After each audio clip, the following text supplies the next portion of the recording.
we're really lucky to have with us Alistair Barr. And he is currently a senior lecturer at Anglia Ruskin University, having previously taught at the University of Greenwich. He is one of the founders of the award-winning practice Bar Gazetas, and also a director for the Academy of Urbanism, leading their Great Street Awards. We're really looking forward to this, and thank you very much for coming to deliver this in Cardiff with us. And please be thinking of some questions for our short Q&A afterwards. Thank you very much.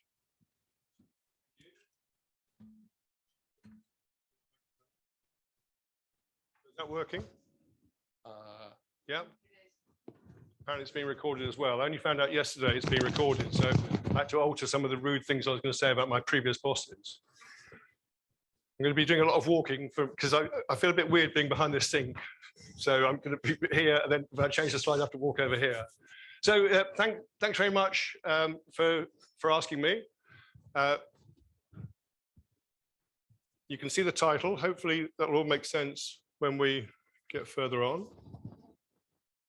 So my first thing is, why am I here? There's 3 or 4 reasons. The first one is to say that Kate, who's at the back row here, was one of the best year out students we ever had in Bar Gazetas. 28 years of Bar Gazetas, definitely the best for 15, 16 years.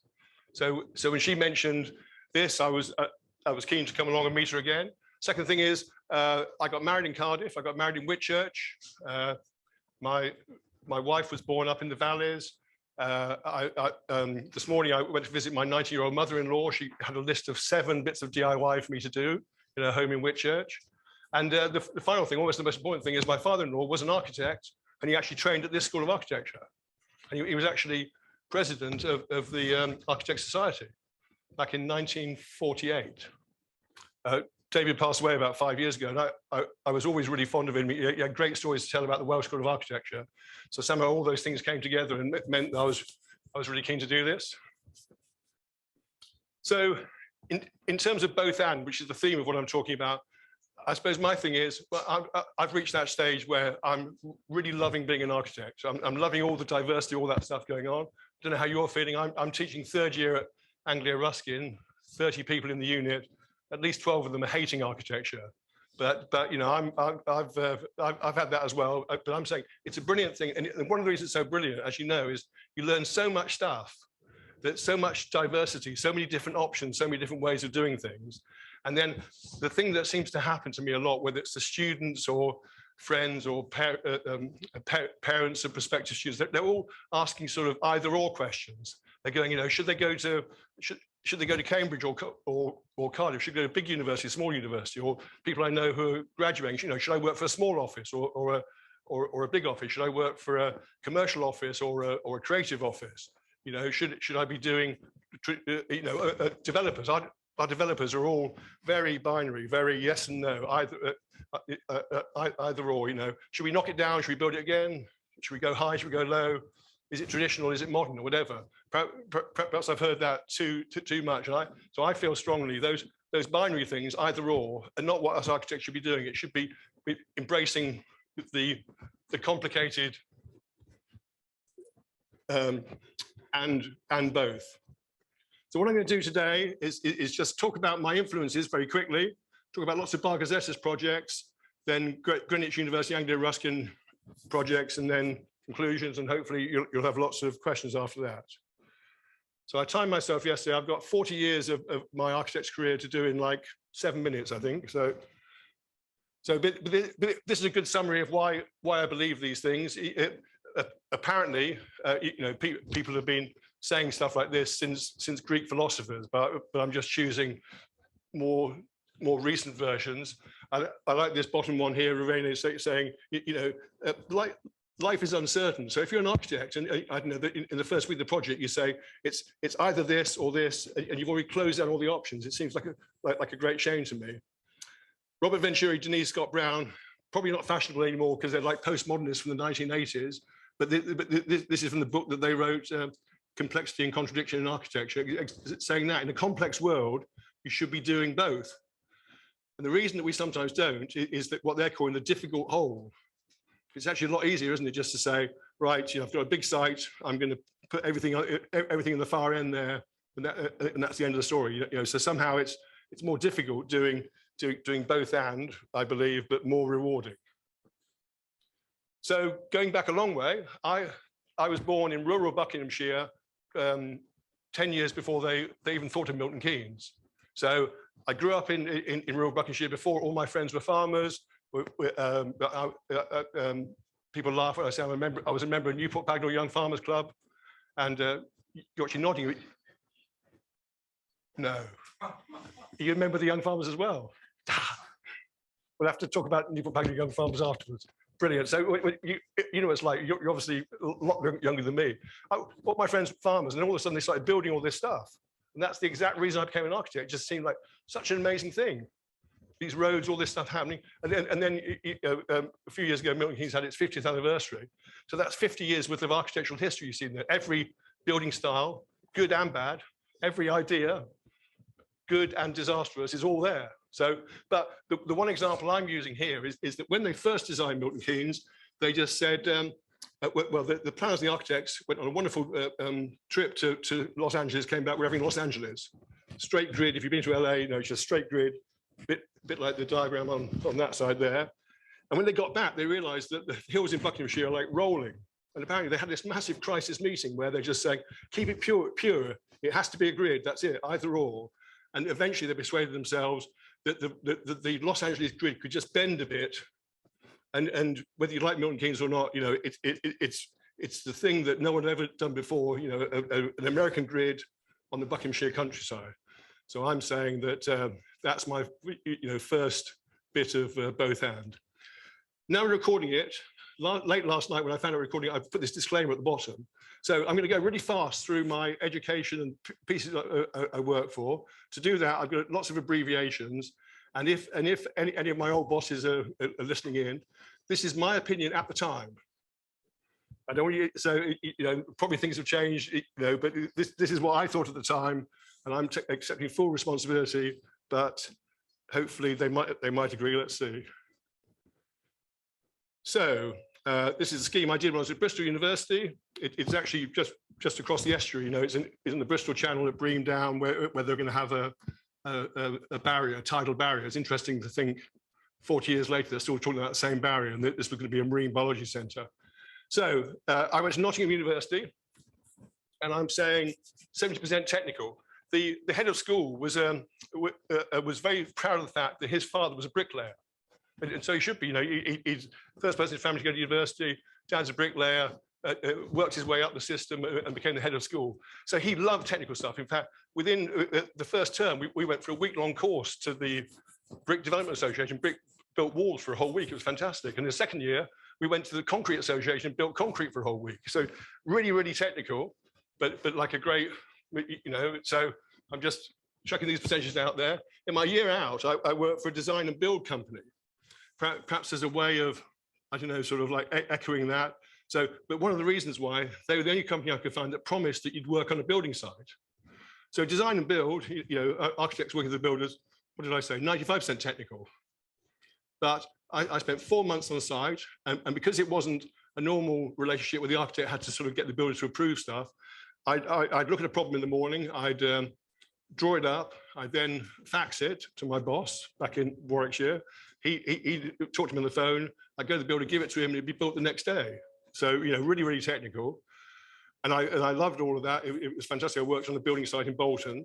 But as a reaction, my second degree was at Bristol University, 95% creative, 5% technical.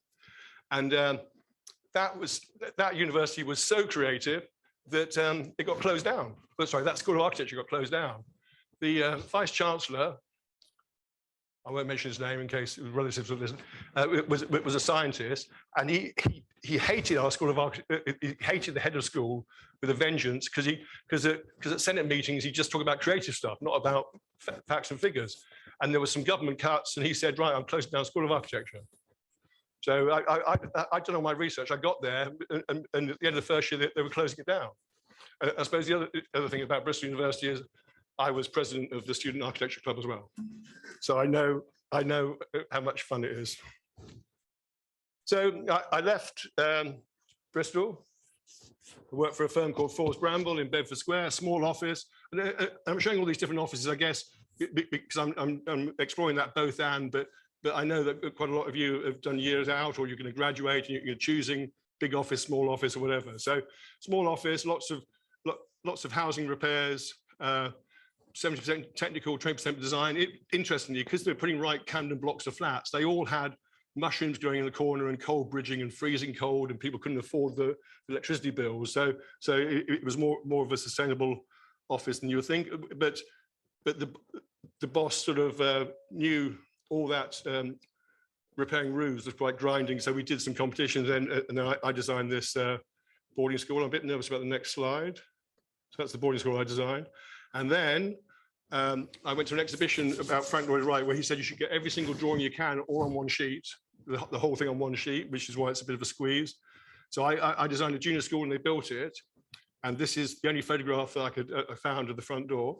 So in my office that Kate knows really well, about 10 years ago, someone was looking for something in my portfolio, found this photo and said, "This is the most disgusting thing I've ever seen. I'm thinking of leaving." And I said, it was 1980s, it was the postmodernism. And it's a junior school, they're young kids, but this person was really angry that I could be like that. So I left there and I went to Terry Farrell. So these percentages are supposed to be clear, that they confuse me as well now. So I'm saying Force Bramble, 70% technical. Terry Farrell, 75% design, absolutely. I'm just pausing now. Terry wasn't that interested in technical stuff. He had some other people doing it. There was an arrangement in the new office where the designers were on the top floor in Terry's office and the technical people were down below, which I always thought was a bit peculiar. Terry always used to tease me saying, "Alistair, you need to be halfway up the stairs on the half landing." So, but it was great. The other bizarre thing, 12-person office. I went there for Force Brown. I think the 12-person office. They had so much work in the 80s. There was 190 people 4 years later. So it was a bizarre thing. And then I worked in this building here, Charing Cross Station. It'd be interesting to chat to you afterwards, or ask me questions how you feel about postmodernism all these years later. But I was there, and it's a massive office block, 750,000 square foot. And then looking back on it, in fact, doing these slides has been great for me to sort of like reflect on these things. I made a real big effort not to do any office floors at all. But the planning permission came with lots of peripheral things. I think 20 urban design things we had to do. So I managed to somehow be in charge of, I don't know, 12 of those, you know, doing up this Watergate here, doing up all the gardens you can see here, pedestrianising the whole street, some arches under here. There's a nightclub and a theatre here as well. So in a way, I was working in a massive office, but running 12 little jobs. So I suppose in a way, if I'm showing off, I managed to have both of those things working like that. Then I worked for a firm called CMW. That was the opposite way around. I joined them, 250 people. 3 years later, they went bankrupt. Not because I joined, I think, but because they were, this is the bit I rehearsed yesterday, they were misguided. They got carried away with the boom or whatever. But the main part of it was that then for a while I designed offices, nothing else. This is 1 million square feet in Farnborough, by the airport in Farnborough, a whole mix of stuff. But I suppose I was lucky, or I was pushy, and when something came up in East Germany to design some holiday homes by a lake in East Germany, this place Gruber, I got involved with that as well. But I designed lots of towers and then built this place here. And then bizarrely, towards the end, when they're going bankrupt and they were saying yes to any project, I worked on a Greek island project for like a year. So having joined it, thinking they were a strict commercial firm, and they had like a good reputation as a commercial firm, but everyone was going, "Oh, you should be working for a design firm, not a commercial firm." I ended up designing more stuff than Terry's you could answer. But well, you know what my theme is. I'm saying that was all good. All those different experiences at the other end of the spectrum. So I've only got a couple of quotes here. I suppose I've only been teaching at Greenwich for 28 years or something like that. Anglia Ruskin is only like a year and a half. And these are a couple of slides I use with my students. I know it's the same with you, but we always have that thing at the start of the academic year where everyone's busy researching and saying, I can't start yet because I've just got to find out the last thing about the site before I start. And I believe strongly that you should be able to do both of those things. You can start even before you think you're completely ready. And then Marie Curie sort of saying the same thing in a way that us architects, well, the most architects I know are all about perfection. You must get to perfection. I can't, I can't show that the crit if it's not perfect yet, but then you miss the crit. I'm sure that's all right. So I'm quoting that as well. So that's, I didn't really time myself, but I feel like I've done 40 years pretty quickly. And then, so 1993, Bar Gazetas was the ultimate small practice. There was me and Thomas Gazetas, a Greek guy. And we, because of the Greek work I'd done before, we pitched to Richard Branson to build a hotel on the Greek island, the island of Hydra. So, and then last July was when I sort of passed the practice on to the management team, and there were 40 people there. So I think I've done every option, Farrell, small to big, CMW, big to bankrupt, and whatever. And then this is the bit where there's just a little tiny bit of showing off, I guess. I was agonizing about what the percentages of Bar Gazetas are, and I suppose these are not, but I'm sure Kate would say the percentages are different. This is what I managed to make it work for me. That I always knew that I wanted to be doing crits and teaching and design reviews and judging, like at the Academy of Urbanism, whatever. So that's definitely not what all those people in that photo would say it is, but that's what I was aiming for. So I'm just going to take a deep breath. That was like all my influences. I'm jumping into Bar Gazetas projects now. So we've got some fantastic clients. The Crown Estate, our office is just off Regent Street. The Crown Estate own lots of Regent Street, and they've given us lots of high-profile things, but very, very heritage-driven. And if we bumped into one of them today, they'd say, Bar Gazetas, they're very respectful to old buildings, listed buildings, and whatever, which is good. But there are some heritage architects that are so respectful they never have any fun, or they're just being respectful. So I'm saying we like to be respectful and controversial. So this is an arcade on Regent Street where it's the only arcade on Regent Street. It opened in the 1920s, and within a year, all the shops had gone bankrupt because of this column in the middle here. And so there's lots of rumors. Some people think it was a year-out student drew it in the wrong place. It moved by accident. Some weird stuff happened. But either way, this column blocks the whole use of the arcade. We said to the client, that column's got to go, and they said, we hired you because you were sensitive about heritage. You can't take away a column on Regent Street. It's the most famous shopping street in the world. So we said we have to. So then we saw the planners. They thought we were joking as well. But the whole thing is, I'm going to go backwards to this. That there's nothing about that would make you want to go down that shopping arcade. And in fact, the street behind was actually a very rough street with lots of muggings and worse happening in it. But it's actually part of the bigger idea. So not only do we take the column off, but we lifted up the whole of the whole of the building there. You see how all this area here is all blocked in and pushing down on you. So we were controversial, definitely modern, and I'm really proud of the fact that we're mixing the two of those. And now there's a view where you're going rather than blocking the view, and then we've got a light artist to do the sculpture there as well. So the shop fronts are sort of heritage and respectful, and the rest isn't. But then my theory is, I'm just going to go back a bit. If you see this joint here, if you look really closely, right in the middle there, you can see it's a new piece of steel that's holding it, and you can see the joint. But in 5 years' time, no one will even think about it. There was a lot of fuss when it happened, but not anymore. So what's been good is that the projects we get involved with, I always try and sort of take them a bit further. So because we've got to work on Regent Street, we got asked to give a talk for the London Society, and there's this well-known fact that the Prince Regent, when he briefed John Nash, the correspondence being kept by the client. He said, I want a road like in Paris to keep the poor people of Soho away from the rich people in Mayfair. That's all they said. And the architect wrote back and said, great, I'm the architect for you. Whatever you want, I'll do it. So that's how it worked, you know, in 200 years ago, that literally, and then John Nash made sure that none of the roads joined up or whatever. The Crown Estate in recent years has tried to blur their edge a bit. And we just took it a bit further and saying, you know, if we green all those streets and knock through a few of the alleyways, you know, rather than going north-south, you can go east-west, and you can start to break it up. And then actually the functions would sort of change themselves. And then this is the start of lockdown 2 years ago. There was a presentation I did for the NLA where I started looking at the places in Soho. And as you know, everyone was saying that High Street's going to be closing down. The High Street was in a bad shape. COVID's going to kill it.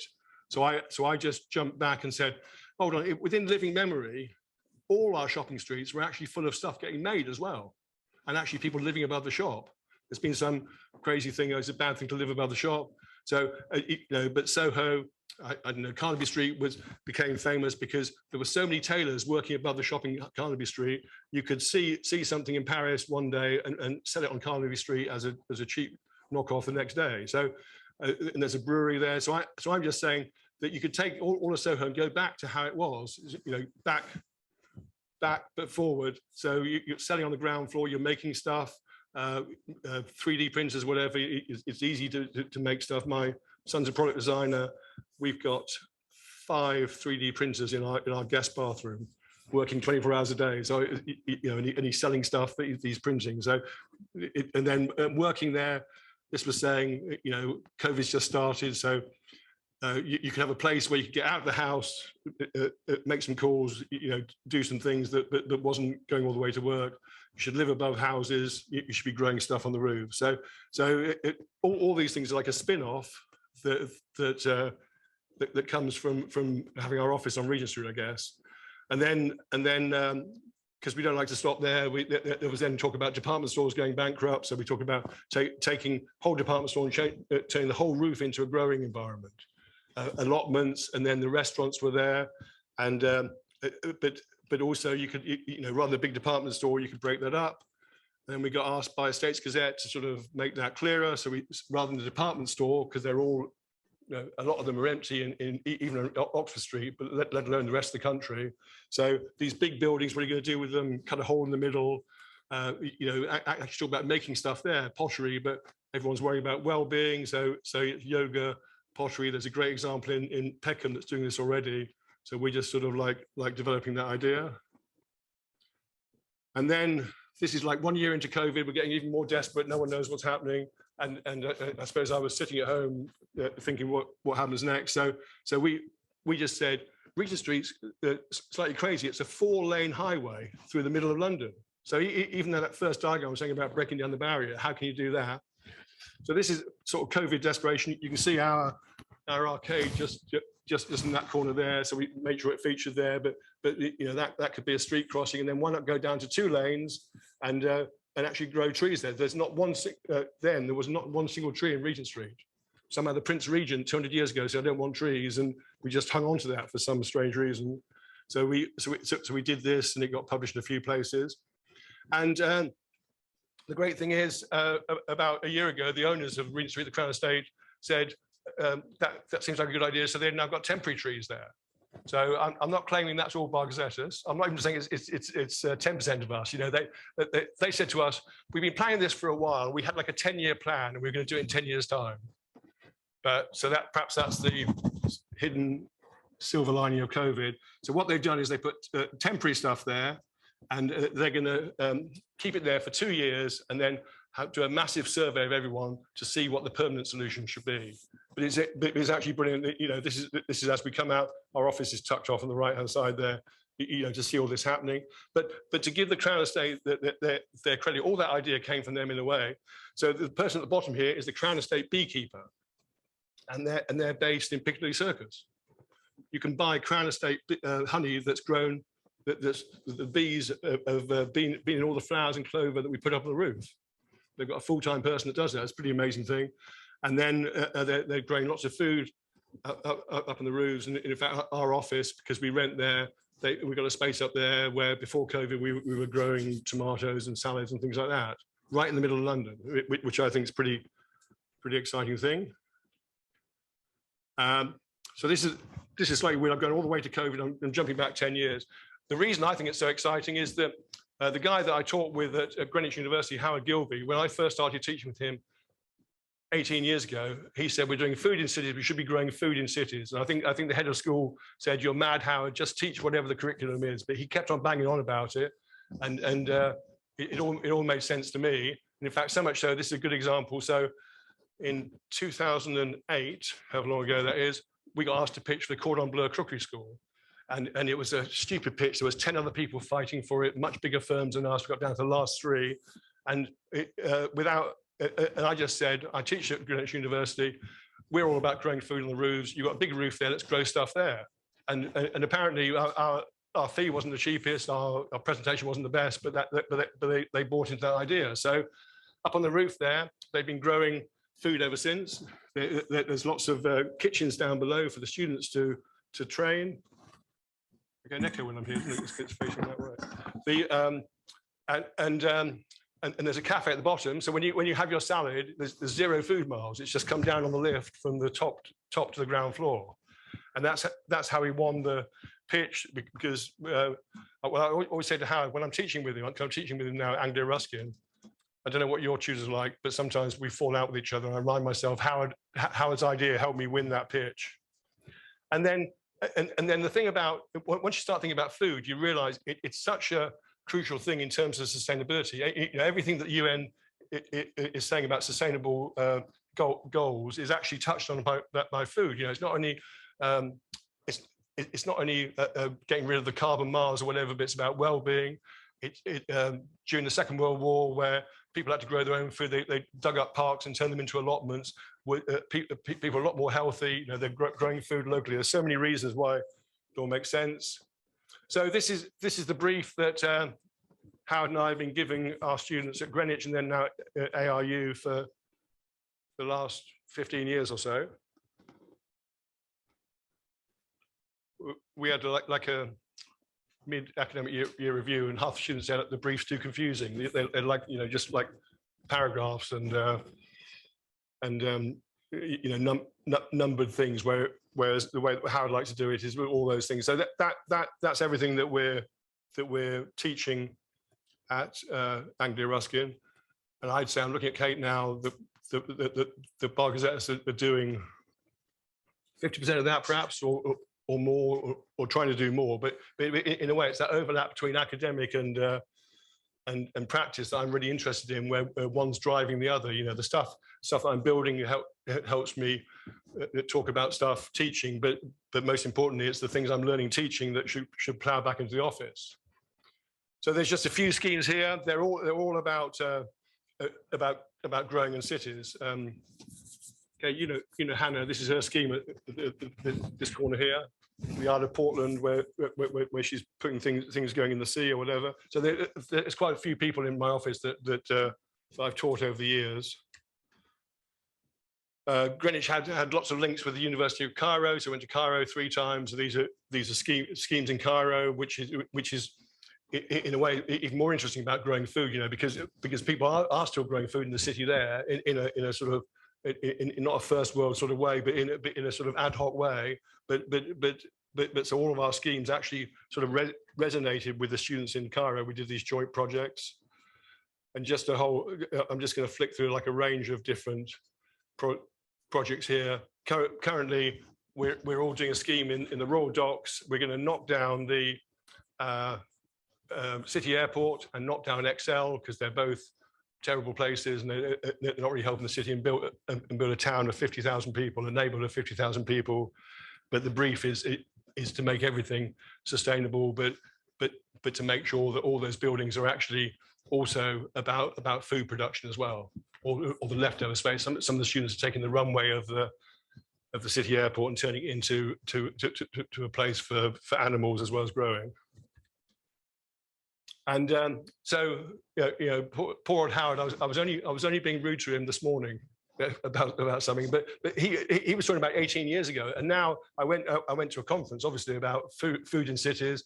it was brilliant. But Arabs, you know, the biggest engineers in the world now have a whole department called Food and Cities. You know, Howard should have patented it or whatever. And this is what they're doing in Thamesmead, and it's more complicated than I'm talking about today. You know, that the edge of our cities, again, within living memory 40 years ago, they were all market gardens. You know, the suburbs we built over were all like that. You know, there was a time where if you didn't have open space in your flat, you had somewhere you could grow food, like an allotment. And there was a terrible thing in the paper. I think there's only 25% of those allotments left, but the waiting list for allotment now is like 20 years.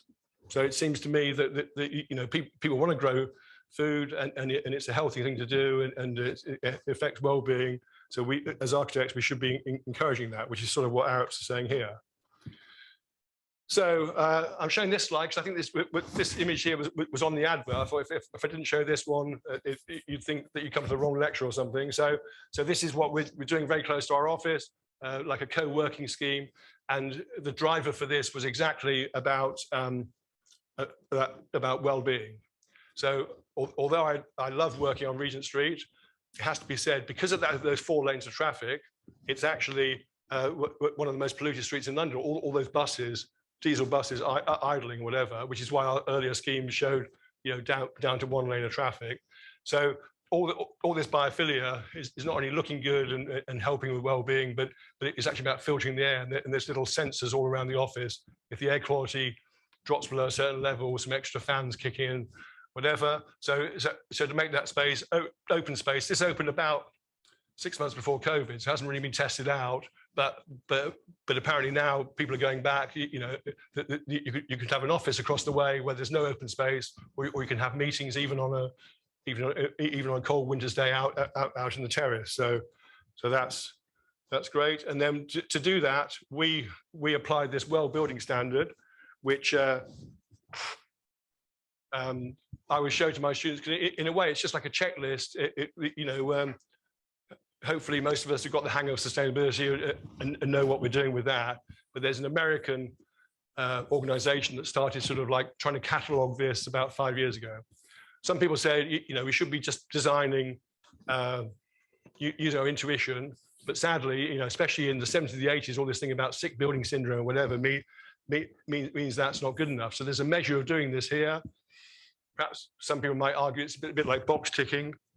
I just think anything that encourages us architects to try harder is good. It's amazing when you look through this, trying to fulfill all the different things. And I suppose the interest, there's a lot of mathematics in this, you know, particles in the air and things like that.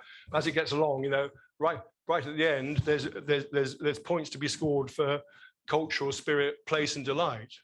So there's a lot of science in it, but I guess it's that both and thing about science and poetry or aspirations or delight or whatever. And so in the place I've just shown you, you know, the rooms at early morning are used for yoga classes and things like that. You can open up the meeting room, and it's used for various healthy classes, but then it's an office during the day. So it's trying to be both and from that point of view. This is a scheme we have in Covent Garden where there's like four and a half different buildings that we're trying to combine together. The Covent Garden Conservation Group, I think, was one of the first in the country when they stopped the market getting knocked down in the 70s. They're very strong and very powerful, and they're all about keeping the outside looking the same. And apparently they enjoy working with us because they heard we were heritage architects. This is before we knocked out Column in Regent Street, before we sport our reputation. So, but at the top there's some amazing roof extensions because they accept they can't see them. But the sort of target audience for this place is advertising agencies and hedge funds or whatever. So I quite like the idea. I think it's like going to be like walking the TARDIS. You know, you walk in, there's a whole different world in there. You're still keeping the old brick, but trying to be as sort of as much of a contrast as possible.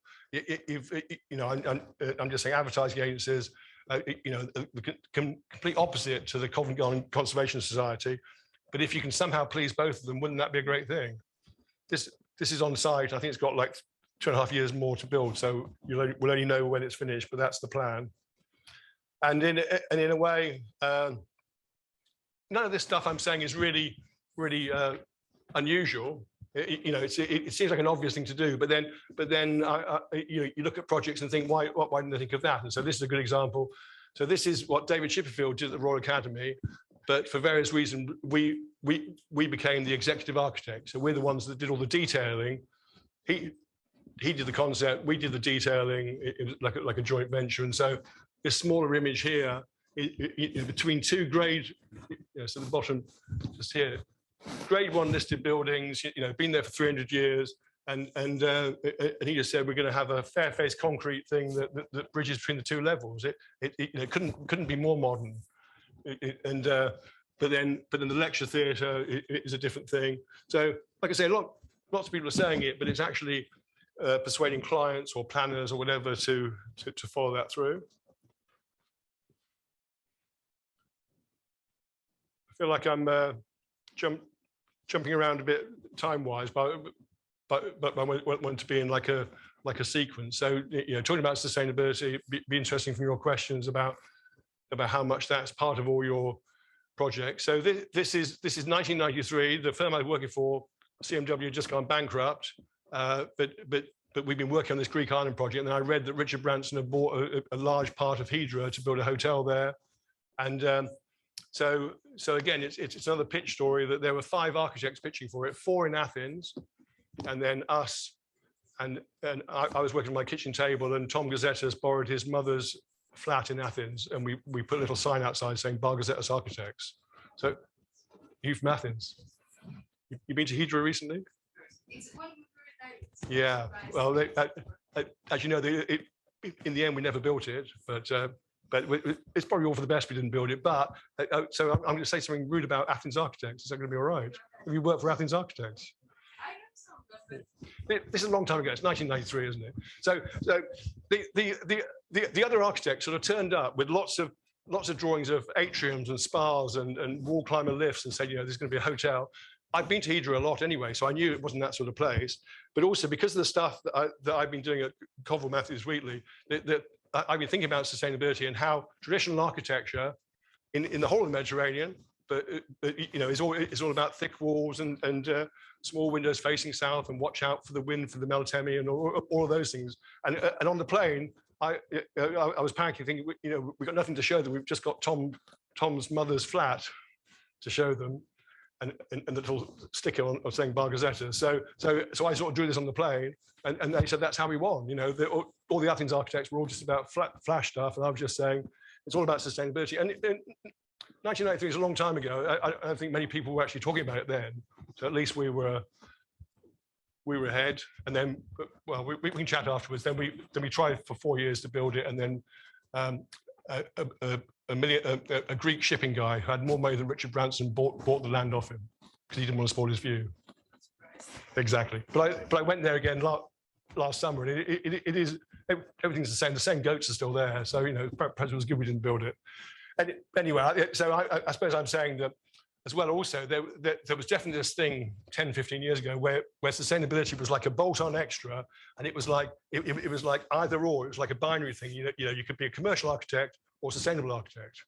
If you're a sustainable architect, then you had to be very worthy and sort of like try really hard and not have fun. And if you're but I think the two things belong together, or you should, like Venturi said, embrace the difficult whole. And so, this is part of that 28-year thing. So then we did loads of projects in Greece. We did 5 holiday villages in Crete. Hardly any of them got built, but So and then currently we're doing something near Hatch End, which is a later living thing. And in fact, Kate, Jonathan from the office, he gave a talk at Anglia Ruskin, and he did this slide saying this is Greece 28 years ago. This is Hatch End off the North Circular last week. And I think there's stuff we learned about contours and working with nature or whatever that came here as well. I'm showing this slide saying it was Jonathan's idea, and I think perhaps he was just sucking up to me. But I think it's true. All that stuff you learn in Greece, is relevant somewhere else. So both Greek islands and Hatch End. And then this thing happens to be built on the green belt as well.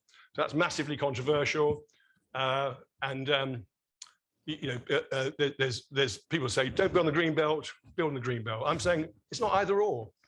There's special cases that there's got lots of ugly 80s buildings. We're going to knock them down.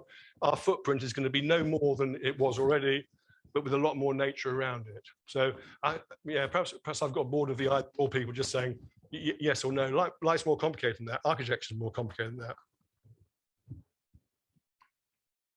We started a bit late, didn't we? So I'm still all right. I'm just checking my watch.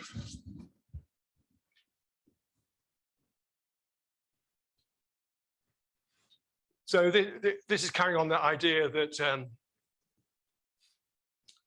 definitely when Barr Gazetas were first going, if we presented to a commercial client something that was doing something, that was helping make money working for a developer, but had some green stuff in it, some sustainable stuff, they go, oh, we haven't got time for that. Just give us the shiny elevation. Don't give us the green stuff. And so there was like a 10-year period where I think we did sustainability by stealth. We just decided not to tell them.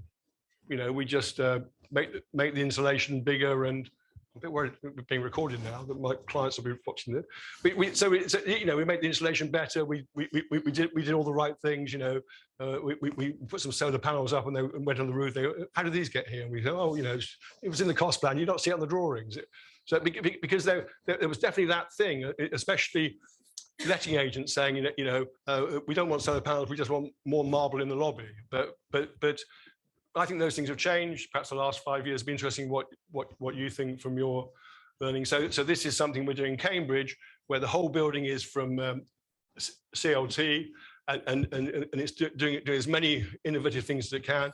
But we work with lots of sustainability experts, and some of them say, oh, you shouldn't be using aluminium curtain wall. It's a terrible thing, but it's one of the tools at our disposal. So we're using it, but in a way that actually gives us lots of environmental benefits. Although you could argue that aluminium is the wrong thing to use, but we want to use that contrast. And then the roof of this place is going to be fantastic. A running track. It's going to be a whole range of different things. It's a piece of public space. So you're using it there. You have meetings up there and whatever. And so the next slides are going to be quite a lot of ones talking about that. But just in terms of other things we know at Barr Gazetas, in 2008 we did the piazza in front of the dome before it was opened. I forget now. I think they used to say 32 football pitches, something like that. So we've done some massive pieces of public realm, and that's why I'm part of the Academy of Urbanism and so on.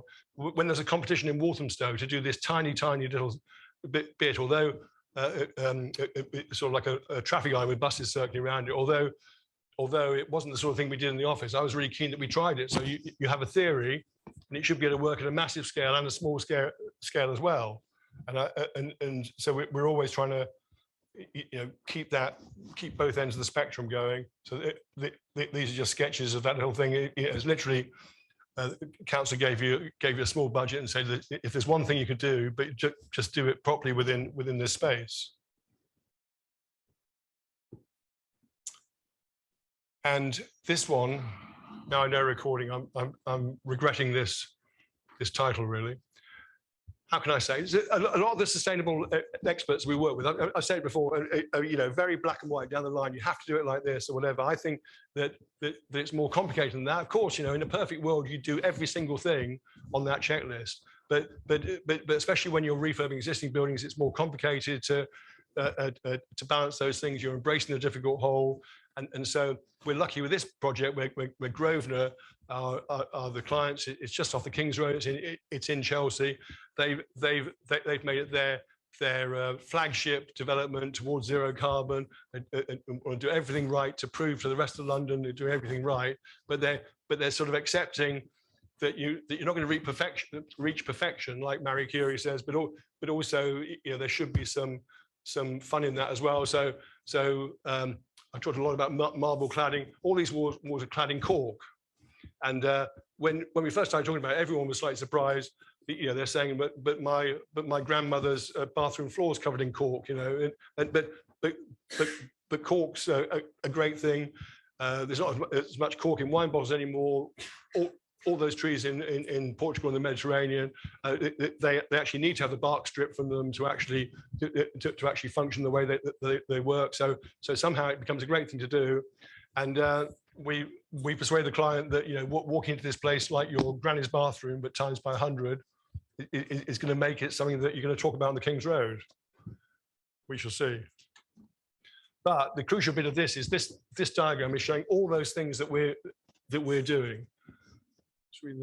Yeah, so 16 things that we're doing, and a whole lot of them you don't actually see anyway. So I don't like the idea where a green building is just showing off, that all the green things it's doing. There's a lot of things that happen in the background, but this is just a great diagram that Jonathan did to sort of show all the different things that we're doing in that building.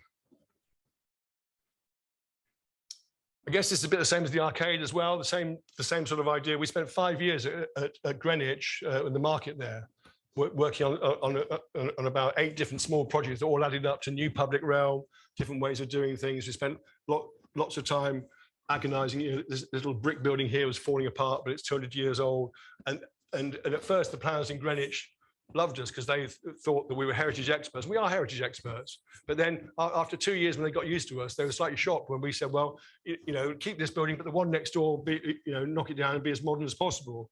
And then, so I guess the story behind that is that this roof here, which was actually bombed in the Second World War, was replaced by the cheapest roof they could buy in 1950.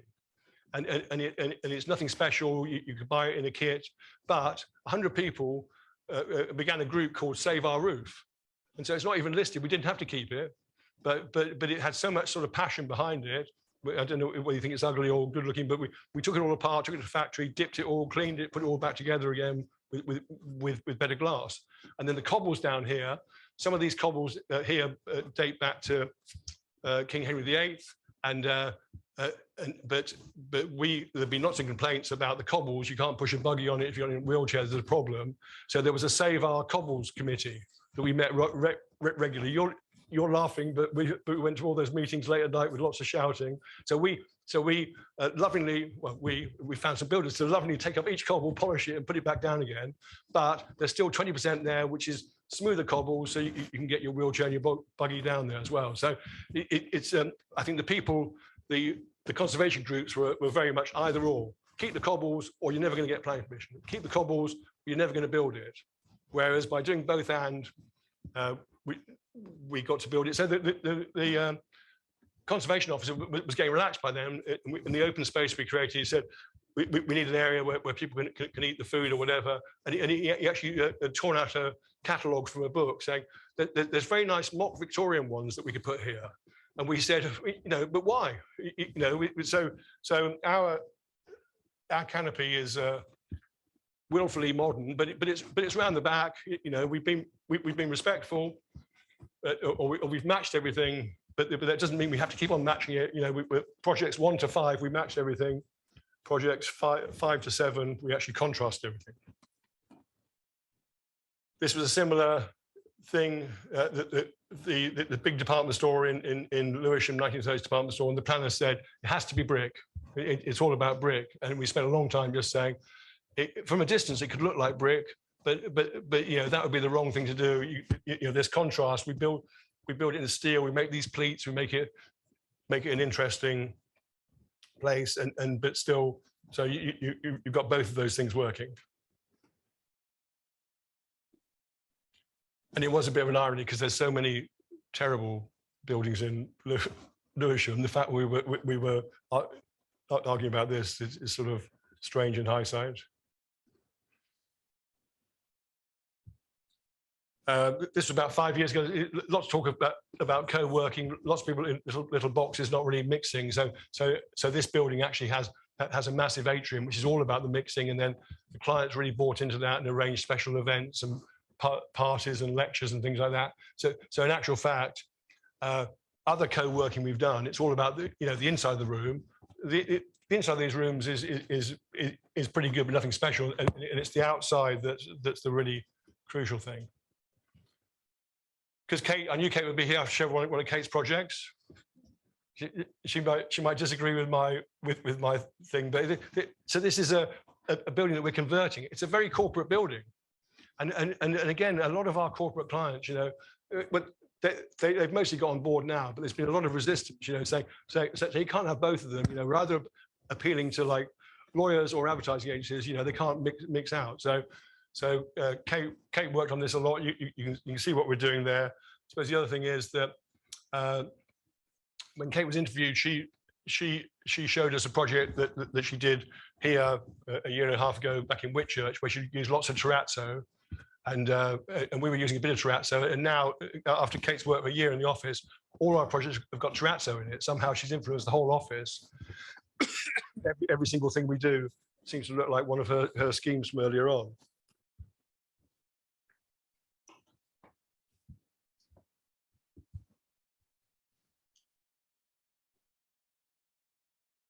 So you'll be glad to know we're on the home stretch now. There's a bit of repetition coming up, but you know, roofs should not just be roofs.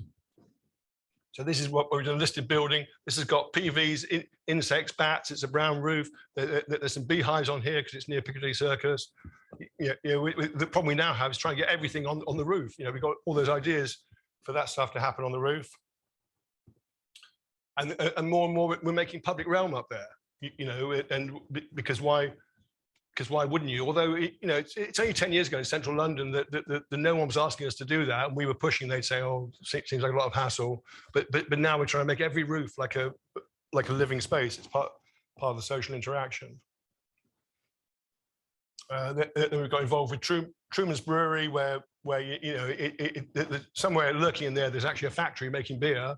But they wanted it to be a whole place to visit, you know, like a destination, a whole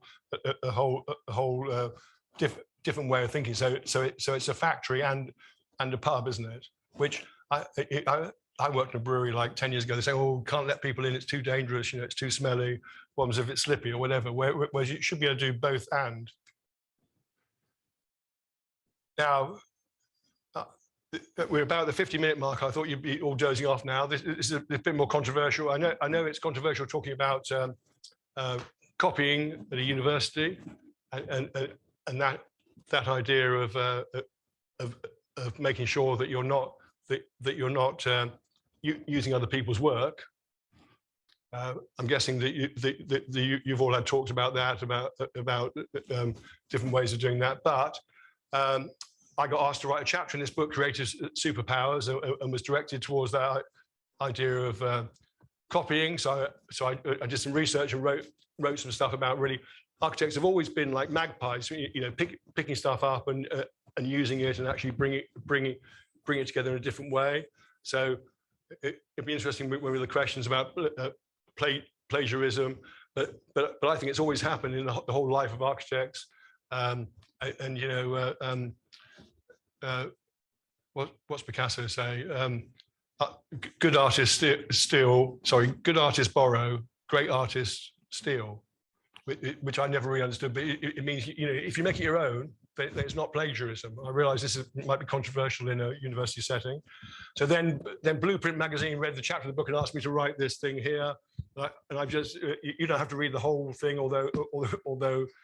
So I just zoomed in the bit, you know, because Sam Jacobs has built lots of stuff in Cardiff. You can see what he's saying here. The copying contemporary architecture both despised and feared.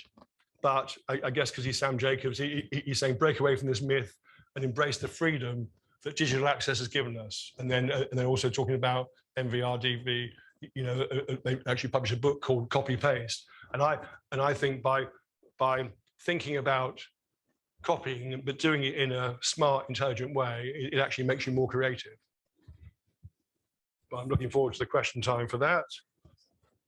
Luckily, I've run out of copies of the book, otherwise I'll be passing copies of the book around as well. So there's just some more roofs coming up. I always think when you read about architects, fantasy projects, about every 5 years, some architects say, I'm going to build a hotel on the moon or whatever. And I always say, it's not a real project until the client's paying you. We have a client paying us to do this. He's convinced that we're going to have electric taxis all over London. So he's making options on the top of buildings. He's not buying the building. He's just saying, if this happens, I want the first option on this. And then to do that, we're doing research to make sure you can get up there. It's big enough. If one falls over the edge, it's not going to. Just a whole lot of stuff. It's a real project. We shall see. So, but in a way, you know, if I want to make roofs public realm, then obviously there should be some skyports there as well. And then another client, Jaguar, a few years ago, commissioned us to do some work on charging stations, and we just said, you know, well, I've got an electric car, and all you do is you say, we're staying in the service station for 40 minutes. We're not doing 10 minutes, the petrol in, running to the toilet, running out again. We're there for 40 minutes. And what can you do? So we looked at, you know, caravanserais were on the Silk Road 2,500 years ago, and they were about pausing and doing other things, you know, social interaction. So this is just a whole series of projects saying you don't have to, all you have to do is wait 40 minutes. It's actually probably quite good to slow down, have 40 minutes off, go for a swim or whatever when you're charging up. And so that's what we're saying here. And really, you know, if you're talking about both and then you know, pausing and charging your car could actually be a pleasurable event. That said, when we drove back from Christmas, we had a crisis at Reading service station. So it's not there yet. You know, every other family was driving back from Wales, and we were all fighting over the plug. But so it's not there yet. But in an idealistic way, that's how it would work. And unfortunately, having drawn all this, whenever I drive into Reading service station, it looks nothing like this. You know, I'm disappointed because I think it should be real by now. So I've drifted into fantasy at the end, except I'm really keen to emphasize these are proper projects that people have commissioned us to do. So my conclusions are pretty simple. I think it's fantastic being an architect. You know, there's so many opportunities in your careers coming up, so many different choices you can make, and to lock yourself into either or just seems like a strange thing. Talking of strange things, I was a bit worried, you know, quoting Ted Lasso, but I've been watching a lot of it recently, and this is what he said: every choice is a chance, you know. But I think that there are architects I know where every choice is just like a closing down, which seems a shame to me. And so that last thing is just saying, maximize your opportunities. You know, enjoy being an architect, enjoy all the things that you've learned and using in different ways. Thank you.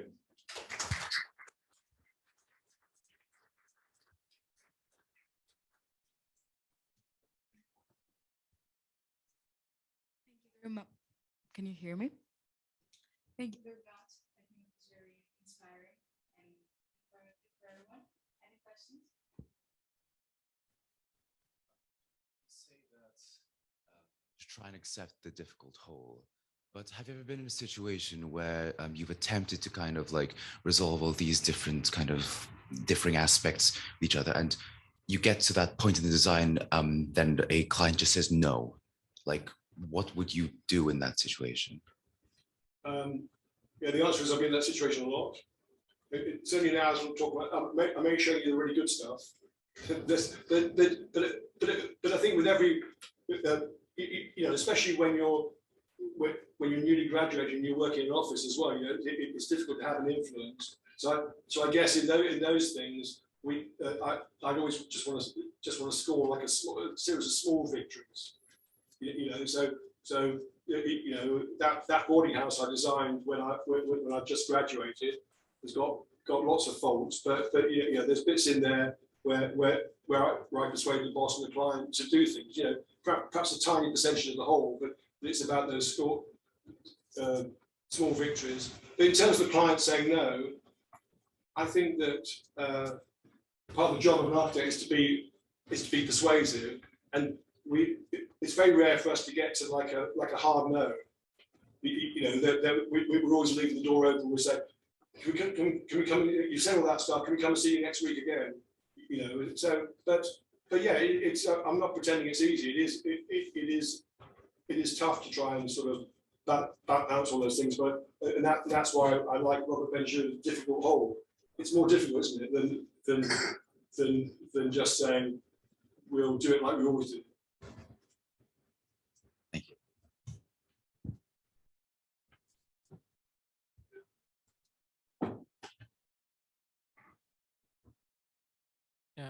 owners can solve all the difficult some problems and values.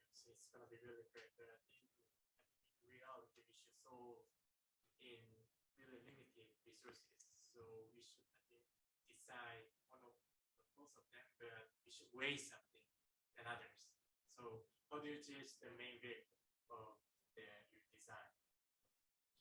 So we're very lucky. The projects that we work with come with a whole lot of outside experts. You know, structural engineers, service engineers, sustainability experts, heritage experts, and so what that means that we develop like a group of those people who are not necessarily like-minded, but we're used to working together. So especially because a lot of our clients are commercial, every one of those decisions has to be measured in lots of different ways. And perhaps as architects, we're not so good at measuring those things. Definitely at School of Architecture, it's not possible to measure those things. But even just like a quick example, the cork thing. We have a sustainability expert that's all about the insulation values. We've got a separate person that's about the carbon in use. There's another person that's worried about dismantling it and how you work with that afterwards. And then there's the, I mean, up to now 4. There's for this particular client, because they're a big client, they want to do the right thing. They have a team of people that research to make sure it's being made in the correct way. Like modern slavery and things like that, to make sure that they're following all the right things. The supply chain, within that supply chain of getting to us. So that's so much measuring going on, and that's why we produced that graphic of those 16 points around there. That after 5-6 months of meetings, our job is to communicate that as like a very small note on that drawing. But each of those issues, I could tell you the same elaborate measuring for the insulation on the roof or the brickwork we're taking down. The brickwork we're taking down, we're going to crush and reuse for hardcore. Everything has like a long debate attached to it. I'm still not sure how that works as a student because it's all so new. It's hard to you can't trust what you read about something. You have to dig deep. But you're absolutely right. You should balancing all those things and measuring them, and that's how you make your final choice. I guess I'm saying just have an open mind whilst you're exploring it.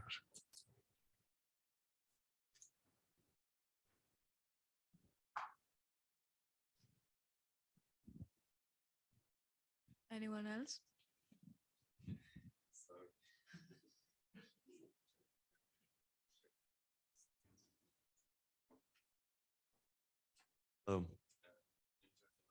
Much. The question would be about this word?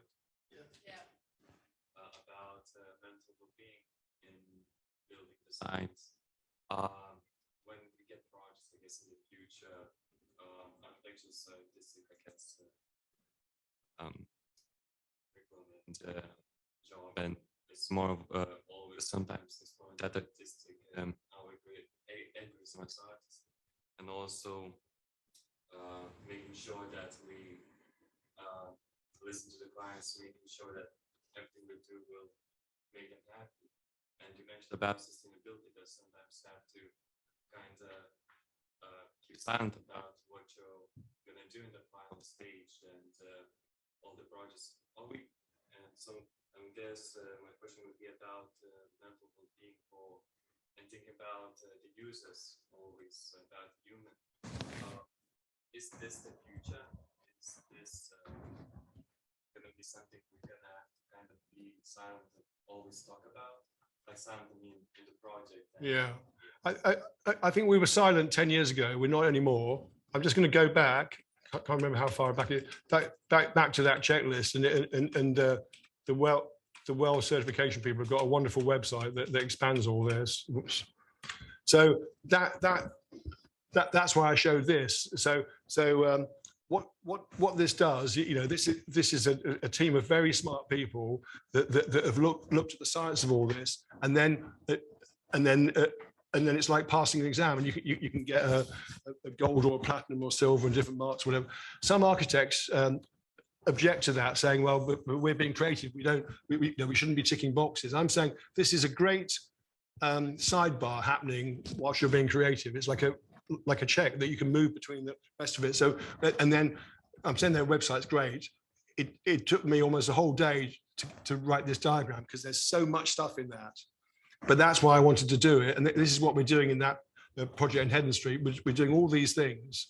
But I mean, the fact that one of you chose the photo of Heddon Street for the advert for this shows I don't think it stifled our creativity. We're having fun with the creative stuff. Well, you know what I'm going to say. I'm going to say it means both and. You can be creative and get your well building standard. And this checklist is great. I use it with all my students, you know, say because all these things about well-being, whether that's physical well-being or mental well-being, and there's so many terrible stories of, you know, working from this end onwards, you know, people working in offices with flickering lights and bad air conditioning, cold bits and hot spots, you know, which is just basic laziness on behalf of the engineer. But then, you know, as it works across in that direction, you know, it's getting a bit more abstract about nourishment, light, fitness, comfort, all those things are focused on well-being. But your question about mental well-being, that's all part of that same thing. And then if I'm going to give the final push to the idea of growing food on roofs, there's so much evidence that proves actually growing your own food is actually brilliant for you know, not only physically, but you know, in terms of mental well-being as well. So I'm not saying this is the answer to everything, but I'm saying it's a useful checklist. And whether, you know, like I say, all my students at Anglia Ruskin, you know if they're not tackling these things, I'm going to be talking about it at crits. But the fact it's a checklist and a tick box doesn't mean it should hold back the creativity.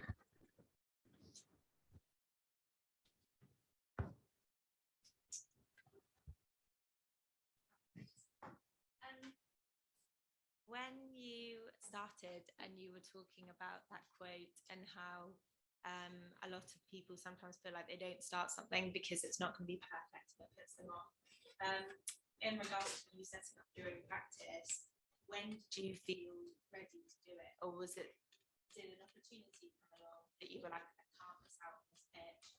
Or did you feel like you gained enough experience in practice that you were ready to do it? And if you were going to give advice to people or someone who's going to start their practice, would there be one piece of advice you would give them? Well, you're going to regret asking that, Kate, because I'm going to tease you because I know you a bit. You should have paid more attention to this slide. CMW went bankrupt. I had this vague idea about having a practice. Then I worked for CMW and they paid me nice money and I had a car and I forgot about it. And then they went bankrupt. They didn't pay us for 3 months. I couldn't pay my mortgage. So it wasn't. It was like a half dream that I'd sort of parked in a drawer somewhere. And then the day they went bankrupt, I phoned up a builder and he said, I've got an attic extension you can draw up for me. So it's a bit of a prosaic answer. I didn't really have a vision. I wasn't ready. I absolutely wasn't ready. Absolutely wasn't ready, which is why I suppose I'm never going to be able to find that other one now, am I? No, it's not. You know the one I mean. The Russian novelist saying, yeah, I was absolutely not ready. I was doing a certain thing. I had 2 young kids. I couldn't pay the mortgage. But it's interesting talking to other architects that began their own practices. A lot of them had a vision or whatever. I'm just unusual that. So I wasn't ready, but I became ready quite quickly.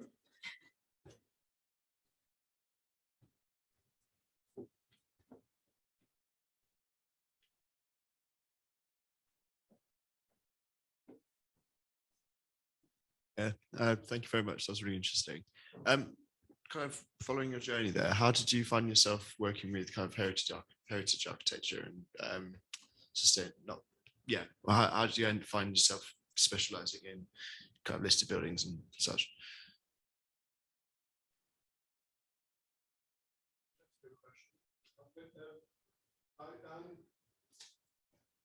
Well, pretty desperate the first 3 or 4 years.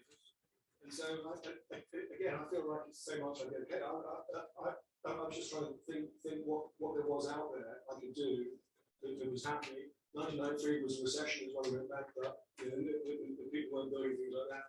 I was interested in it, I suppose, and that's obviously why I'm saying both and. I thought there's at least 5 or 6 things I could do, and I'd be chasing after all of them. And then, but then as an architect, once you do 2 heritage things, people say, "Are you a heritage expert?" I say, "Absolutely, I am." Just 10 years. So I feel like I've been really bad answers to the last 2 questions. I should be being inspirational and saying, "Follow your dreams."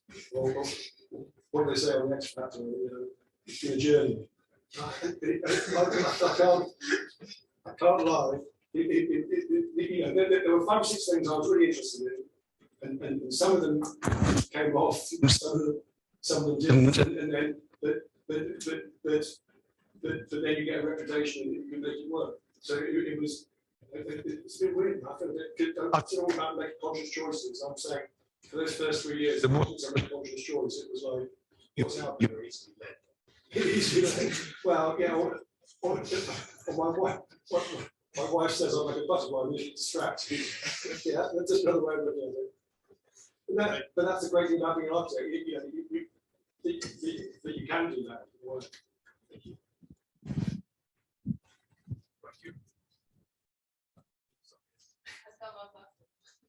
Yep. Thank you for sharing your futuristic views about Asia.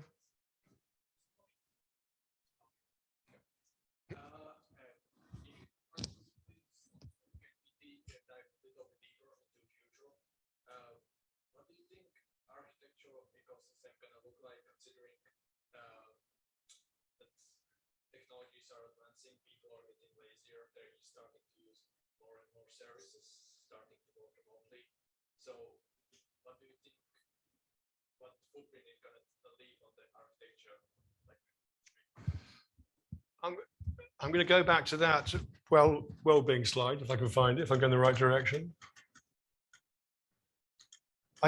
You can see I'm a fan of theirs. I'm not getting paid to advertise them, but I suppose also because this is my version of their list.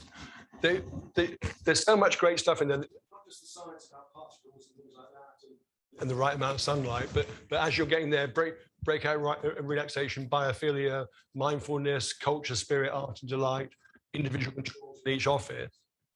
Those are all things that my tutors were talking about in the 70s and the 80s, but there wasn't the technology to actually achieve them. So now there is. And I think the whole thing about building offsite, about building in factories. I've worked on that building sites with a freezing cold and trying to lay bricks. It's sort of madness. So there's a whole lot of things about prefabrication, about biophilia, about anything on this list, which makes me optimistic about architecture. Because not that it can completely change the world, but the reason I enjoy doing the utopian vision with the students at ARU is that you can imagine those things that we're talking about might be mainstream in 15 years. Gilby was talking about growing food 15 years ago. Everyone at Greenwich University thought he was this in the corner. Now people working across the world. So I think there is a chance. All that technology is that there's a chance to make some of those things happen that people have talked about, but not been able to make happen before. And do you think that people stay in the future just in the buildings in Germany for some social places, and there will be the offices and the supermarkets as that? So, do you think architecture can become say more? The opposite, yeah. There's a lot of stuff about the last 2 years that goes with it. And so a lot of offices. So just to answer the office question, is that the government said you can't work in the office anymore. Everyone left. We all worked at home, and then most of our projects and every head office, the office is there. And then we're still in a period of transition, but as soon as people get back in the office, some people want to go there, not for sitting in a desk, not talking to someone, for the social activity. The office is a social hub. Going to the shops, the right type of shops, the social hub. That department store that we converted. We were doing too much monoculture. The office was just about sitting in front of a computer. The shops were just about going to the same chain stores you went to in every other town, whatever. So whatever else has happened means all that's up for grabs. And the fact that shops are reopening, the pop-ups are happening, things like that, means there's a basic human need, which is about social interaction. And that's the way. And so it happens, things like that. Like the examples I've shown, you should be merging more uses. And, like that sketch in Soho, it shouldn't just go back to being shops here and a mile away from offices. But I'm very optimistic about the last 2 years has demonstrated humans have a basic need for social interaction. Yep, thank you so much.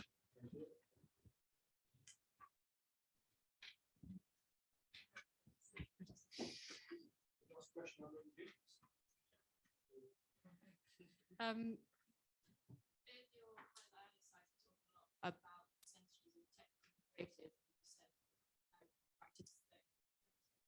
How do you find it into practice and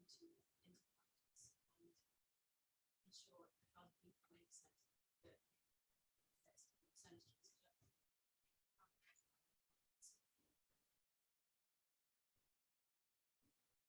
That's a great question.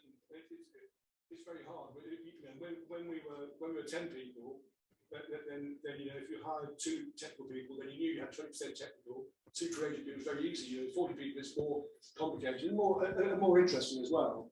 But yeah, it's about the people you hire, and then how you work together and lead the top or whatever.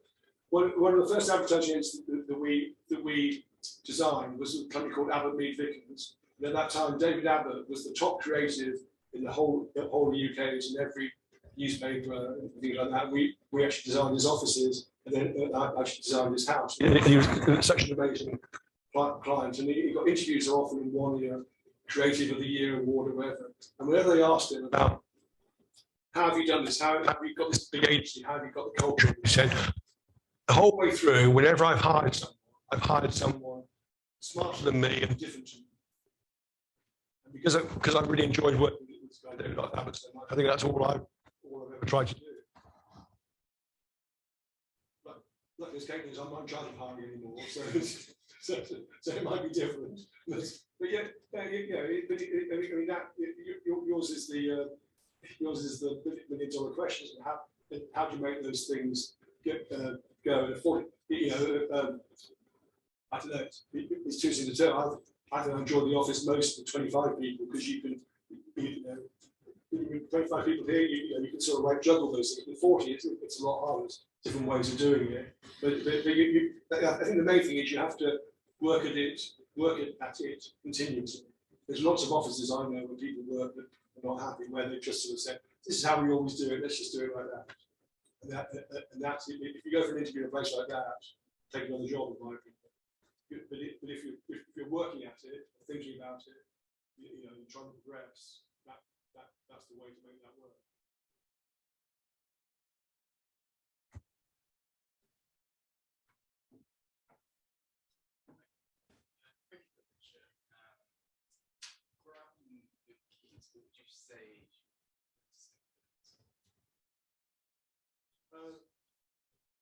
I think, like I said, just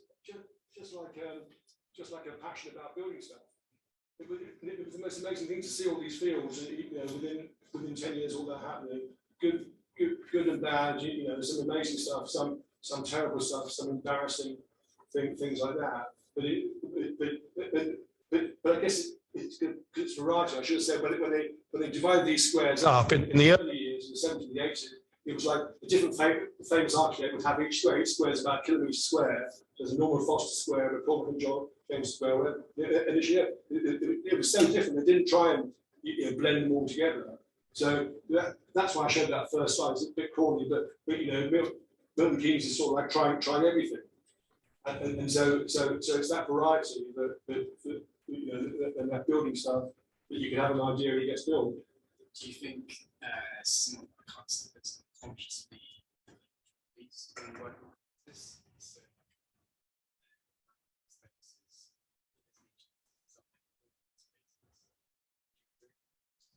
I'm sure that's part of it. You know, I left when I was 18 to go to university, and then you know, I visited my parents, things like that. Yeah, absolutely. And it's a few years ago was the 50th anniversary. The Academy of Urbanism had a congress about that, and I did bus tours of Milton Keynes, and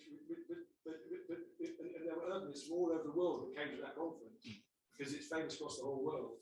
And it was slightly humbling to do the bus tour. You know, saying this is what Lord Foster designed, this is what happened here. But yeah, those are the formative years of your life, aren't they? But I think so a lot of people say with the 50th anniversary, it's a very British thing. You know, Los Angeles grid, they can work like that. Pragmatism, you know, not black and white, not either or, whatever. So the answer is probably yes.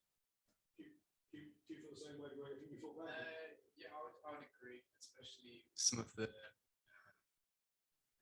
aspects of the keys. Yeah. It's one of the interesting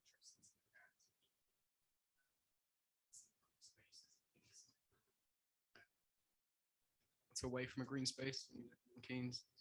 Some of that stuff. Like it's living in places though. It was a moment in time. I think all the books say you know, it's never going to happen again. The government sort of put billions into building the infrastructure and then build stuff around it. Now we get the developers to build the infrastructure in a piecemeal fashion. That's probably a whole other talk.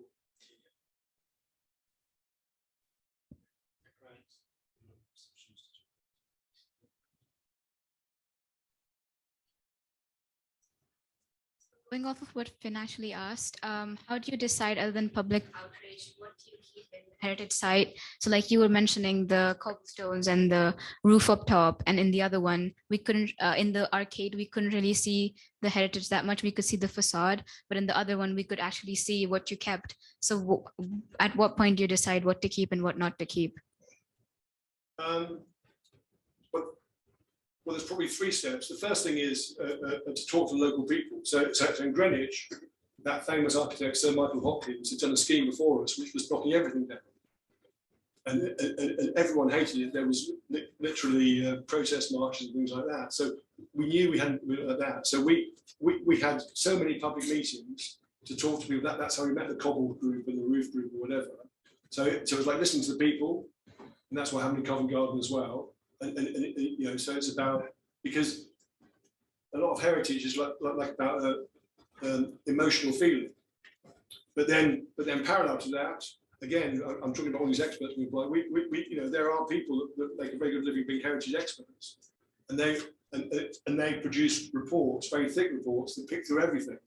You know, where they say, well, you know, you might think that moulding over there is special and should be kept, but we've done the research. It got bombed in the war. It's only 10 years old. It's built badly. So I love those reports. I'm a bit of a nerd, you know. I'm reading them on the bus going home because you find everybody's got a life, so you find out that. So I think you're balancing the emotional stuff with the sort of the hard facts, and then as an architect, you then have to make a decision. But there's a whole lot of times where it's like a revelation. Exactly with Greenwich, you know, this 1950s roof is not listed. Heritage experts say it's not worth keeping. Build a new roof. We're all excited. We could build a brand new market roof in Greenwich. You know, why wouldn't you? But the strength of feeling was so strong. So I suppose two parallel things: hard facts, and those heritage people are amazing. You know, that they go in a room and they scrape off the paint. Layer by layer, got 20 layers of paint. They find an old document that proves it was painted like that. So a whole lot of amazing history, especially in the Royal Academy. And then, but then, you know, the people's passion, and then you're looking at combining those two, or finding your way through those two. Thank you so much. I guess something quite similar. You know, the flats in King's Cross, you know, gas cylinders. Yes. They literally just took the bottoms. Yeah.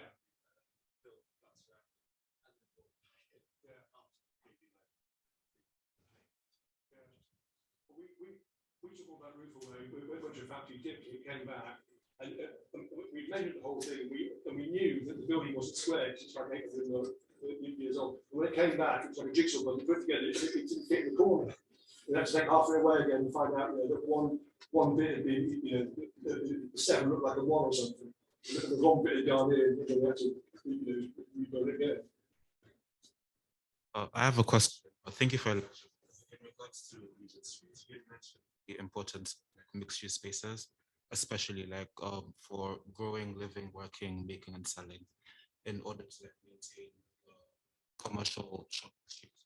But my question is, don't you think that this type of design will have a greater economic impact, especially reduced use of transportation or public transportation, being able to find need within the same space will have a sustainable impact as opposed to just reuse and so on.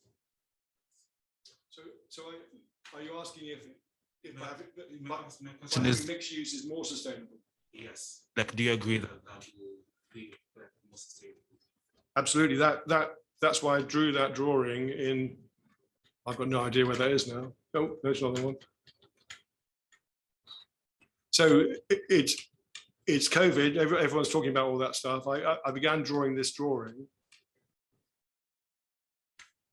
and so this was trying to be sustainable at every single level.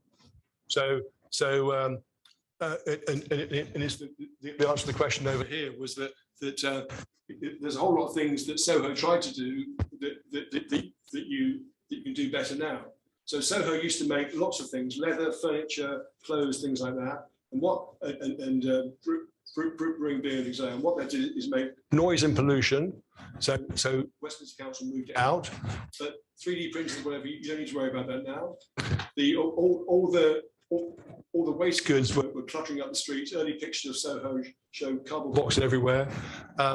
Westminster Council is trialing a thing where rather than a big rubbish van arriving every 3 days, they now have many things like golf carts that are going around picking up every day, and they've got a whole innovative program about that, and eventually they'll be driverless as well. And so that's because it's the middle of COVID, this is being a bit idealistic, but I think it's absolutely within reach. And if you're growing your food on your roof, there's no food mart. If you're walking down Carnaby Street and buying a new pair of shoes and they've been made in the basement, that's better than being made 5,000 miles away. So that whole diagram, you probably can't read my writing on the side, was saying that there's a way to go back to there.